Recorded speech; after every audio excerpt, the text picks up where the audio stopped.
আসসালামু আলাইকুম রহমতুল্লাহি বারাকাতুহু। দেখতেই পাচ্ছি একটি অসাধারণ আউটলুকে বাস সম্পূর্ণ নিয়ে হাজির হয়েছে।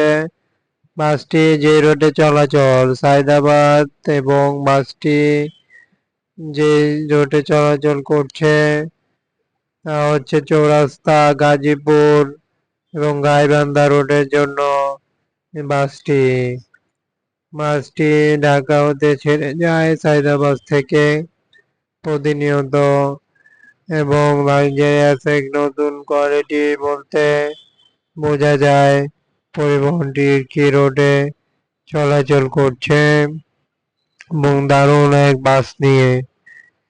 বাসটির আউটলুক সম্পূর্ণই আলাদা কিছু দেখা গেল, যেমন পরিবহন তেমনটাই বাসটির সম্পূর্ণ আউটলুক।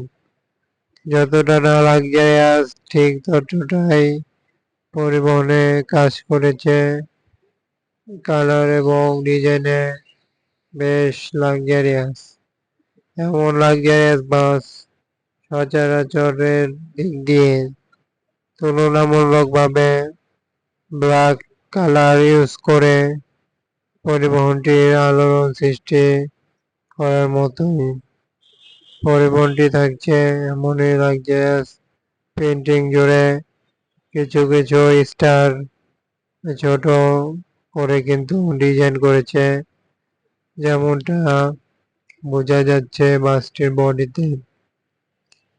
আরো দেখতে পাচ্ছি পরিবহনটির এর সাথে কিভাবে নকশায় ডিজাইনটি ফুটিয়ে তুলেছে। দেখতে পাচ্ছি হোয়াইট রং, ব্ল্যাক এবং কিছুটা রং কিন্তু এনে মিশ্রিত হয়েছে রেড কালার। যেমনটা পরিবহনটির সবটুকু সৌন্দর্যর চেষ্টায় কিন্তু পরিবহনটি সম্পূর্ণ রং করা। এই বাসটির গাইবান্ধা, গাজীপুর, চৌরাস্তা এবং ঢাকা সায়দাবাদ থেকে এগুলো রোডে ছেড়ে যায়, যার কারণে এরই প্রেক্ষিতে পরিবহনটিকে আপডেট চ্যানেলটিতে নিয়ে আসা এবং বাসটি কেমন হলো জানাতে পারছেন কমেন্টে, বলতে পারছেন মতামত। এবং বাসগুলো প্রতিনিয়ত যে কোনো ধরনের বাস সেবা আপডেট যে কোনো রুটে চলাচল করে থাকে জানতে চোখ রাখুন এই চ্যানেলটিতে, ফলো করুন, সাবস্ক্রাইব করে সাথেই থাকুন এবং পরিশেষে অসংখ্য ধন্যবাদ জানিয়ে বিদায় নিতে হচ্ছে।